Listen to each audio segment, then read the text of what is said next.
Welcome back, guys. Welcome back. Welcome back. So I have a game to show you guys.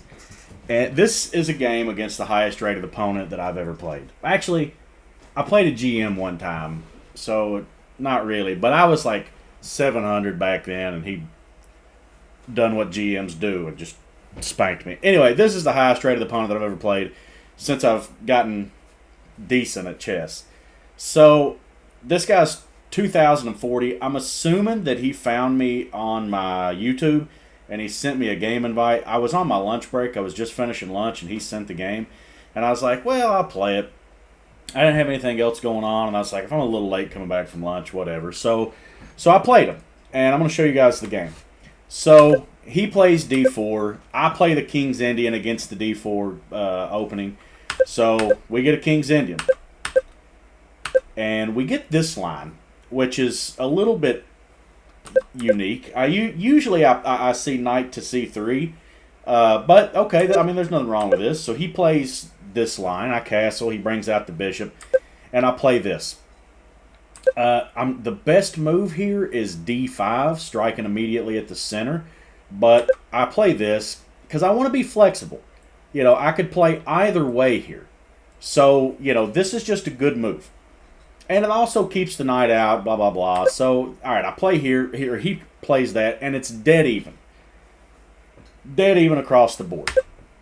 And I play this. Strike at the center and lose, you know, a quarter of a pawn worth of advantage. So, it's not the end of the world, but it wasn't the best move. And after I played it, I was like, man, that's actually not great.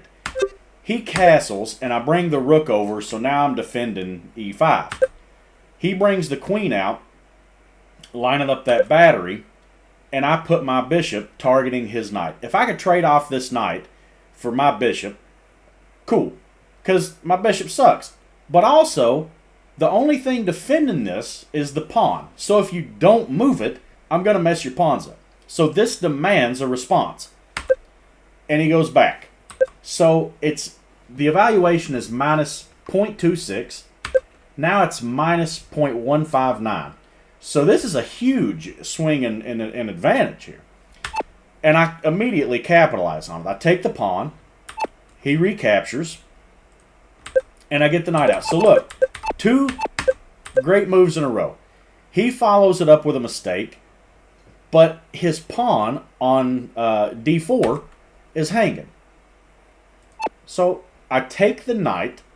I thought I took the pawn, but I took the knight, right? He has to recapture, which I guess this actually isn't great for me. Maybe I should have taken, and then if he came in here, I felt like I needed to get rid of this, but now I don't remember why. But anyway, I take it. He recaptures, and I pick up the knight. So it wanted me to play knight to b4, but I played knight to I can't talk.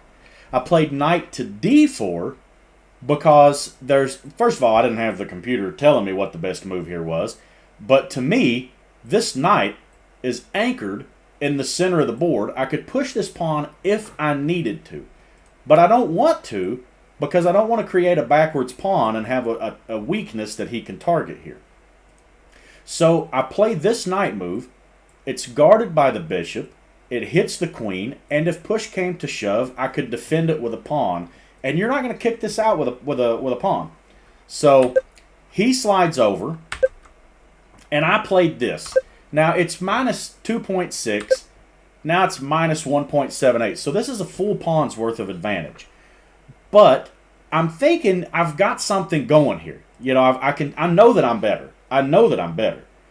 And I would like, first of all, this blunts the bishop. So the bishop is stupid. It does kind of weaken my king.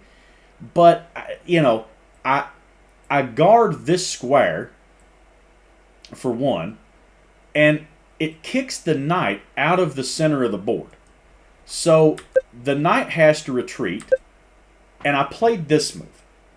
And the point is you cannot take this, or you lose your queen. But it also puts it on a better diagonal. That's the point. So the queen moves because now this is hanging, because now this just wins a pawn. All right, so I'm trading a bishop for a pawn. But I bring the bishop back. So now the bishop is still on this good diagonal, but it's anchored now by this pawn. He brings out the bishop, and I get my queen out. Now, it wanted me to go queen to h4 here from this square, queen to h4. I could see why, and I did think about this in the game, but remember, I'm at work, man. And at this point, one of the guys I work with comes over, is right around here, and maybe another move or two later, but he's like, hey, man, where's this part? I've been looking for it. I can't find it, blah, blah, blah, And I've got the time is ticking on the game, and I got this dude talking to me. I'm trying not to get caught on my phone, So I'm not playing the best. Not that I'm making excuses, I kind of am. But, I wasn't exactly zoned in here. So I did play this, which is inaccurate. And he plays, rook over challenge in the open file. But I'm not going to take him, because if he takes me, I can't draw arrows, guys. If he takes me, my rook comes over, and I control the open file. So I play this and lose quite a bit of my advantage. What did they want me to do? Oh, yeah, they wanted me to do this. And then if he takes, then my bishop comes in, and it's just on this beautiful central square. But that's not what I did.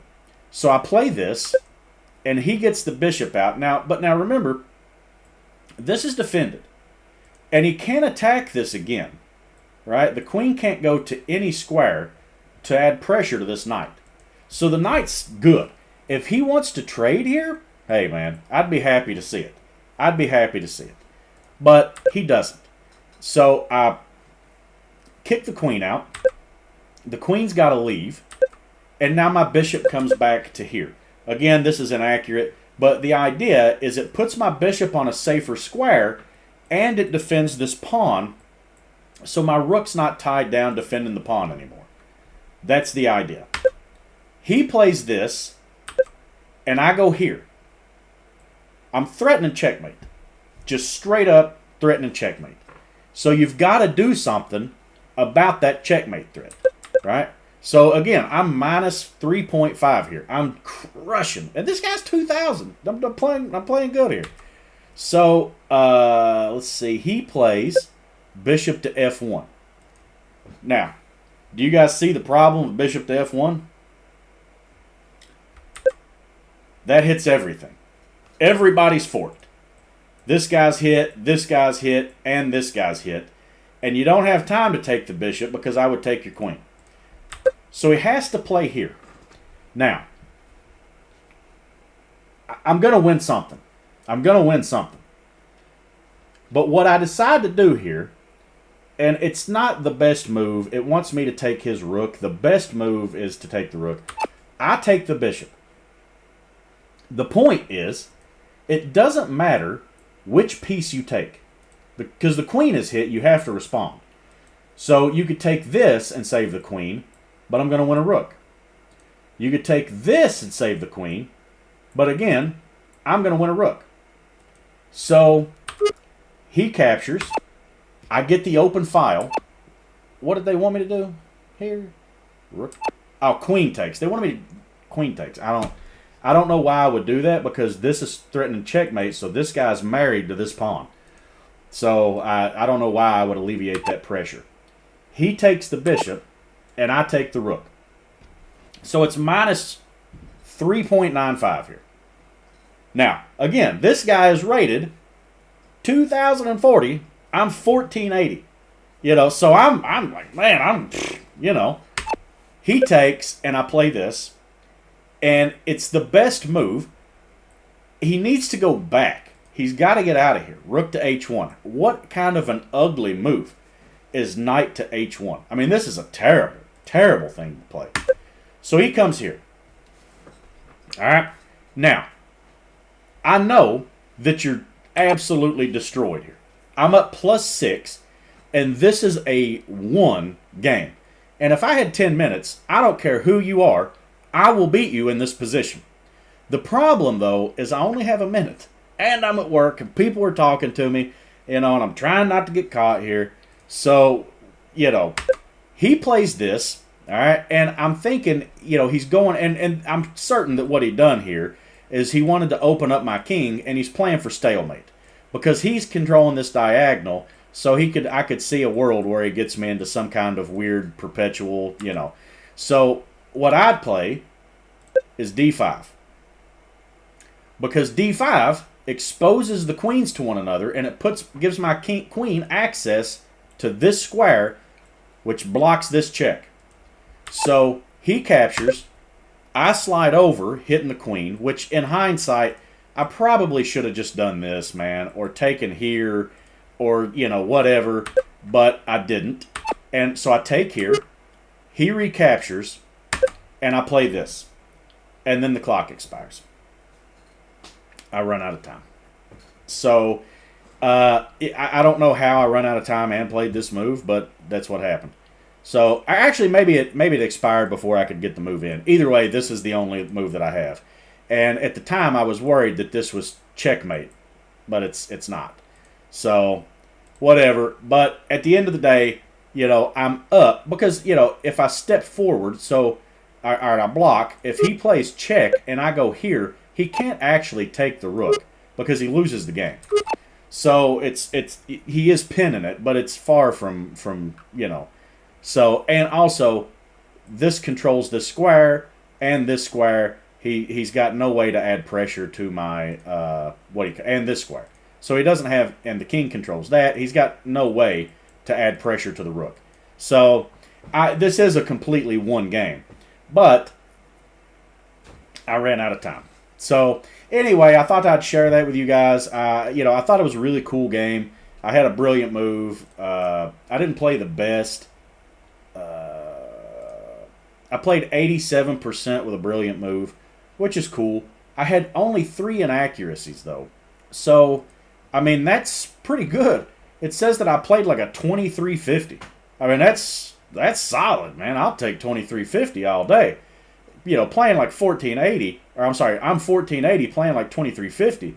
Playing like this, you're going to win a lot of games, man, at 1500. So, I'm pretty proud of that.